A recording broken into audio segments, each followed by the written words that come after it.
the best of Money Matters. The Big Story. Welcome to The Big Story. I'm Hongbin Jeong. Today could be the turning point in the Gaza conflict, a conflict that has dragged on for 2 years. U.S. President Donald Trump has declared the war in Gaza is over as he arrives in Israel, where he will soon speak to Parliament. Mr. Trump will also be headed to Egypt for a peace summit attended by around 20 world leaders. Meanwhile, 20 Israeli hostages have been freed in Gaza and are on their way back to Israel as part of the first phase of the ceasefire agreement. In exchange for the hostages, Israel will release 250 Palestinian prisoners and more than 1,900 detainees. But on the ground, fear and uncertainty remain. Will this deal resolve the war between Israel and Hamas? And how long will this fragile truce hold? Well, joining us today to share more is Dr. Jessica Genauer, who is a senior lecturer in international relations at Flinders University. Hi, Dr. Genauer. Thank you so much for joining me once again. Thanks for having me on the show. All right, Dr. Genauer, just hours ago, U.S. President Donald Trump declared that the war in Gaza is over. But do the involved parties believe that the war is truly over? No, I don't believe that either side believes that the war is over. This is definitely a significant step, and it's a substantial ceasefire where we've had a military withdrawal or partial military withdrawal of Israel from the Gaza Strip and a cessation of the Israeli military operation. And then we've also had the release of the remaining Israeli hostages that were being held in Gaza back into Israel. So that's very significant, but it doesn't mean that the broader political and governance and security issues have been dealt with. And it doesn't mean, therefore, that we can say conclusively that the war is over. So what's the sentiment on the ground then in Gaza and in Israel? So I think that right at this moment, there is a lot of good feeling on both sides because, you know, there would be sort of, I don't know, maybe to say optimism would be going too far, but there's definitely some happiness on both sides because for Palestinians, they're very pleased that the bombing campaign has stopped.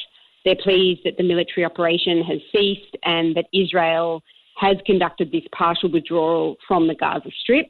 On the Israeli side, there's quite a lot of joy, even sort of jubilation over the fact that these remaining hostages who are alive have now been released back to Israeli society. So definitely it's something that both sides wanted, and both sides are quite happy that this sort of first phase of Trump's peace plan is being implemented. Right. Well, neighboring Arab states, including Egypt, Qatar, and Saudi Arabia, have long been involved in mediating or influencing the conflict here. So some are eyeing normalization deals with Israel. So how will this truce reshape regional dynamics now, especially Israel's relations with Arab states?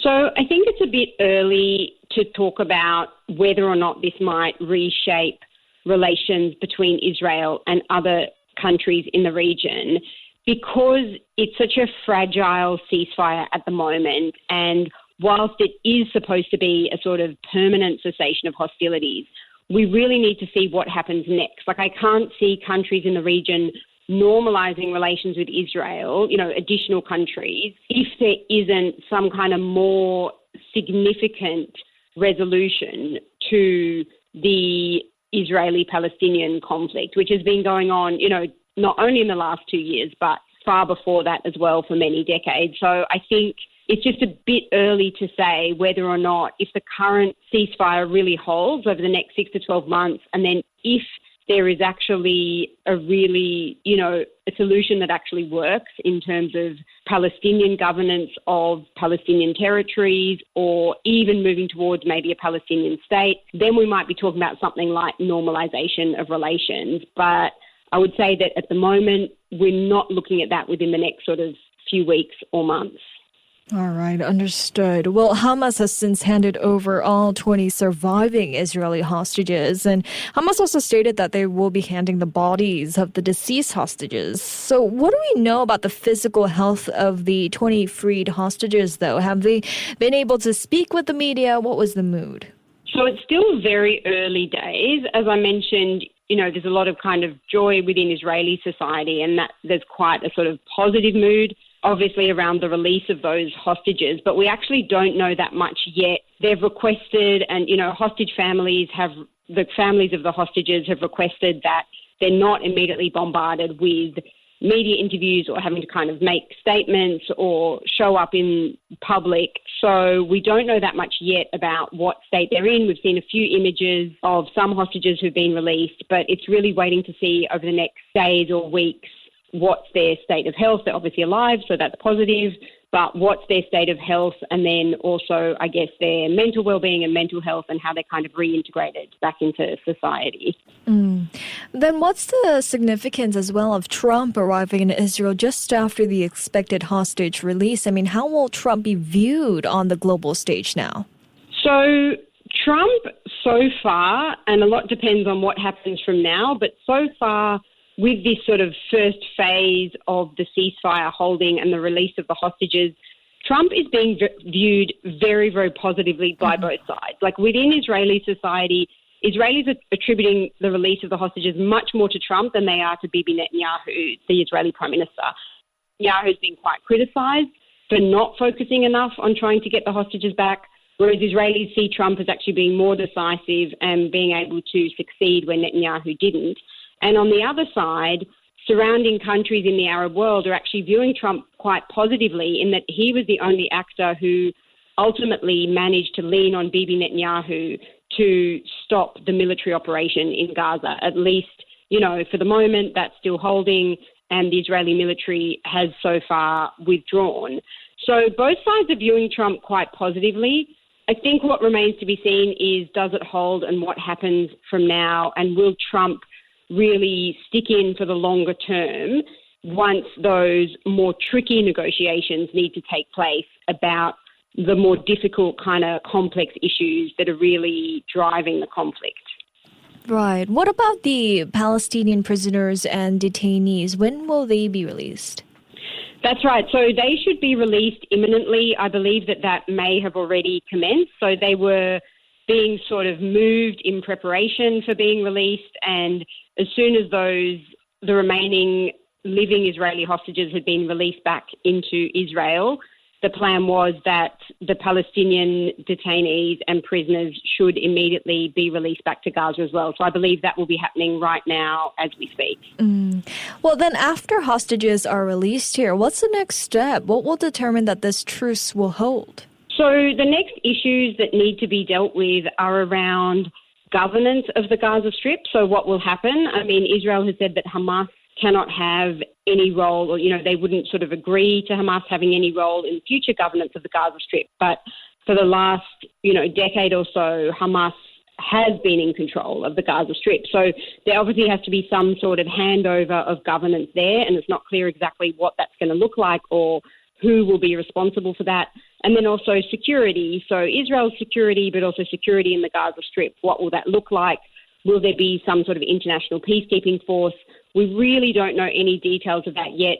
Will maybe Fatah be involved, who are in control of the West Bank? So there are just a lot of factors there that are quite complex. Things could go wrong, and we just really don't know what that's going to look like yet at this stage. Now, reports indicate that while the fighting has paused, humanitarian conditions in Gaza remain dire. I believe the UN says Israel had approved more aid shipments, now totaling 190,000 metric tons.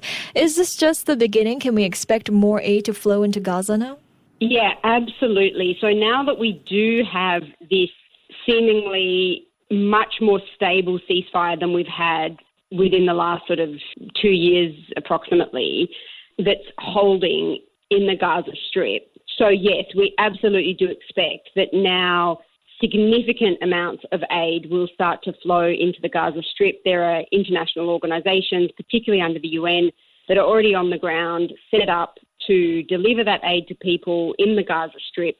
So I would absolutely expect that from now on there'll be hundreds, most likely, of aid trucks that will be going in each day, and that aid will start to get distributed within Gaza. So how soon could meaningful reconstruction or recovery actually begin, though?